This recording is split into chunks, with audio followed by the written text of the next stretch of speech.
I recently did a swim analysis of an elite swimmer trying to find an edge in their freestyle. And when I say edge, they were trying to find some free speed when it came to their technique. And after a thorough analysis, we found something surprising. It was actually their breathing that was slowing them down. Yes, that's right. It's not only beginners that have bad breathing technique, it's also elite swimmers. I discovered over many years of coaching and swimming that there are 5 specific things that could potentially be slowing you down when it comes to breathing. And that's what we're gonna talk about in this video. I'm Lukas Siska, welcome to the channel. I'm so glad you're here.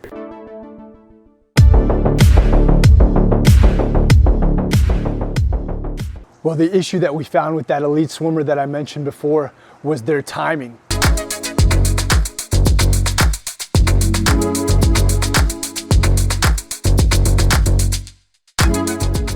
And that's our first mistake that I see so often. Guys, if you don't have your timing right when it comes to breathing in freestyle, your stroke can be thrown way off. And first of all, bad timing, and that was the case in that elite swimmer. Their stroke, when they took a breath, they were breathing behind them. They were taking a breath this way. They were literally turning their head in such a position that they were causing so much drag. When you take a breath behind you or too late, then the water can just hit you right here. I want you to quickly take a look at this video of Michael Phelps swimming and notice how he times his breath.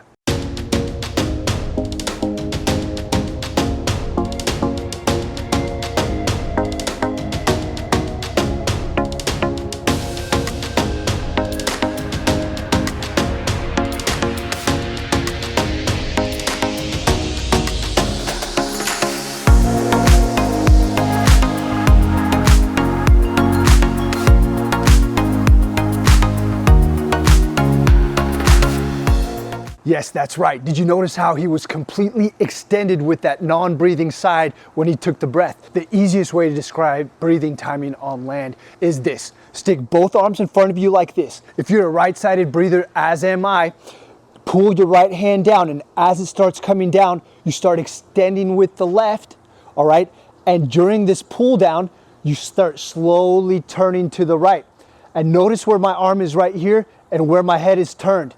This arm is extended fully, just like Michael Phelps was, and I'm ready for that breath. We want to have one goggle in, one goggle out. And what happens is there's a little air pocket that's created when we go for that breath. There's some drills that we can do that can easily help you get the timing correctly. Let's take a look at them right now. Look at me here. I'm just turning to the side and I'm going for a breath.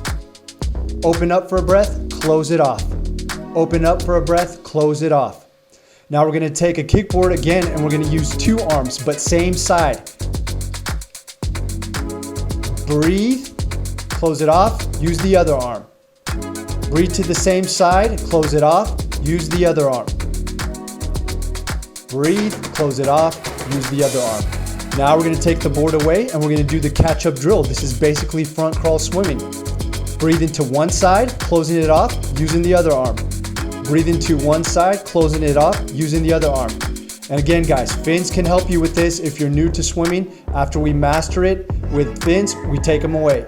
Now, the second mistake, which I see so often among elites as well as beginners, is that people, after they take a breath, they don't keep their head locked in. It sounds like something simple, but if you're someone who doesn't have the luxury of having a coach on deck watching your every move, you might not know that your head is moving after you take a breath. It's super important, guys, that after we take that breath, we lock that head back in, because any extra movement in the head, especially from side to side, can slow us down significantly. And of course, you know I have a special drill for you to do in the pool that can help make sure that we keep that head locked.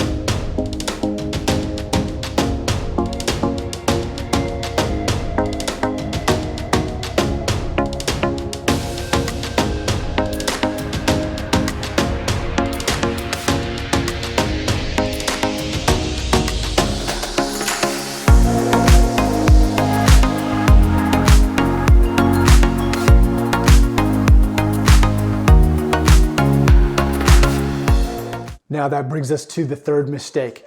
Now you might have perfect timing and also you keep your head locked in when you swim, but you might not be having the highest quality breath when you go and take that breath. Now you might ask, how do I know if my breath is quality or not? Well, I'll tell you right away. If you're not doing high intensity interval work in your training regularly, or doing hypoxic work regularly, that breath that you're taking is definitely not as high quality. And if your breath is not high quality, you're not taking in the kind of oxygen that we need to keep us going fast for an extended period of time. I'm not talking about a sprint. I'm talking about 500, 1,000 meters, the length of an Ironman swim. Guys, we want to have efficient breathing. We want to be able to get oxygen into our muscles and keep lactic acid at bay. That's why it's so important that you do interval work in your training and you do hypoxic work. What's hypoxic work? Breath pattern training, breathing every 3, 5, 7, 9 in certain sets during your swim. That's gonna help you get a high quality breath when you swim. And I'll give you an example at the end of this video of some sets that you can do that can improve this. And guys, if you wanna know your true swim potential in this moment, I want you to take my quiz and we'll give you a score to let you know. Look in the comments below, click the link and find out. Now this one is definitely one that I see very often when coaching new swimmers. They don't exhale their air after they take the breath. They go for the breath and then as they're going back down, they hold that air in, and then when they go for another breath, they're stuck because they've got air in, they've got to exhale, inhale, that throws their timing off, that throws everything off. And usually with a new swimmer, this causes a lot of panic and frustration. So if that's you, all you need to do is exhale your air after you take that breath. The amount that you do is relative to how comfortable you feel.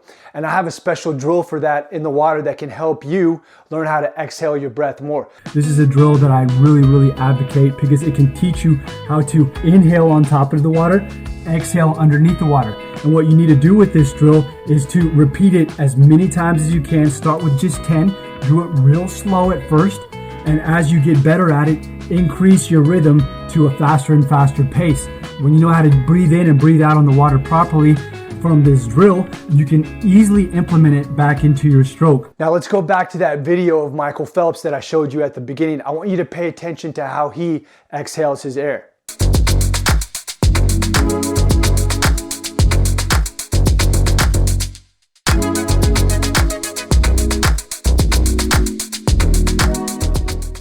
Now, over the summer, I was talking to a triathlete about their swim, and they were sharing with me some of their frustrations of what happened to them out there in the open water. And they said somebody in the water kept bumping into them, stopping them from breathing every 3 or messing up their breath pattern.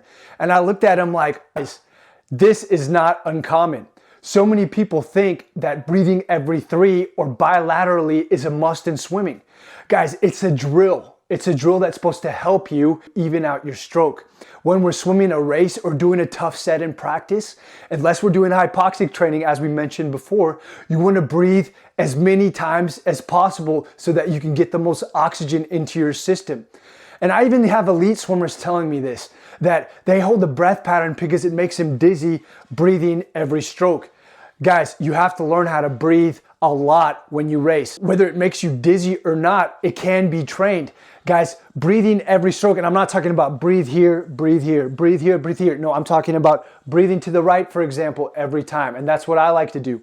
Turn to the right, go back down. Turn to the right, go back down. Turn to the right. That's what I call breathing every stroke. So when you're racing or doing a hard set, remember, getting that oxygen in is crucial. Because if we don't give our muscles and body oxygen, we're just gonna slow down naturally, of course. So now let me share with you a specific workout that is geared towards hypoxic work and also speed interval work so that you can kill 2 birds with 1 stone, so to speak. Don't worry, I'll post it on the screen here in a minute. So I want you to do a warm-up, a 400 swim, 300 pull, 200 kick, 100 choice drill. And that could be any of the drills, maybe some of the ones that we did in this video. Then I want you to go into a preset of 3 by 200. And on the first 200, I want you to focus on breathing every 3. Then on the second 200, I want you to focus on breathing every 5. Then on the third 200, the hardest one of all, I want you to focus on breathing every 7. Now you might not be able to do this at first, but if you attempt it consistently, it will improve, trust me. And you can take about a minute's rest in between each of those 200s. Then we're gonna go into a main set, and this is the speed work, interval work. If you're a triathlete or if you're a distance swimmer, this is a perfect session for you. So we're gonna go 3 by 5 times 100. And what we're gonna do in this set is we're gonna alternate a 25 fast within the 100. So we've got 5 100s. On that first 100, I want you to go 25 all out, then 75 easy. Then on the second 100, you're gonna go second 25 fast, the rest of it easy. On the third 100, you're gonna go third 25 fast, the rest of it easy. On the fourth 100, you're gonna go the fourth 25 fast, the rest of it easy. And then on the fifth 100, you're gonna go it all fast. Now the rest in between these hundreds is gonna be just 25 seconds. But after that fifth and all out 100, you're gonna take a good complete 2 minutes rest before going into the next round.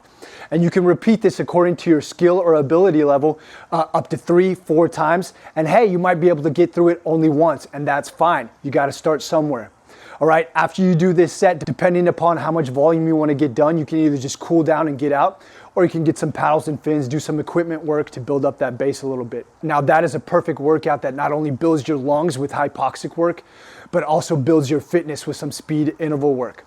Do this kind of stuff consistently every single week, and your swim will develop a high quality breath. Guys, don't let breathing slow you down in freestyle. Now, if you wanna see some other things that could potentially be slowing down your freestyle, check out this video. And until next time, I'm Lukas Siska, take care.